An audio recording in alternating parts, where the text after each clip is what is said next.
cedo, mas você tá indo acordar cedo porque tá indo trabalhar. Reclama que limpar a casa, mas você tem uma casa.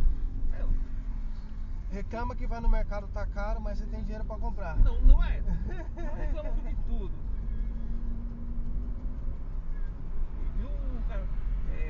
Tirar tudo que você reclama. Minha casa tá ruim, fica sem casa. Meu carro tá ruim, fica sem carro. Aí nós começamos a agradecer. Agradecer não tem jeito. Meu, só agradecer.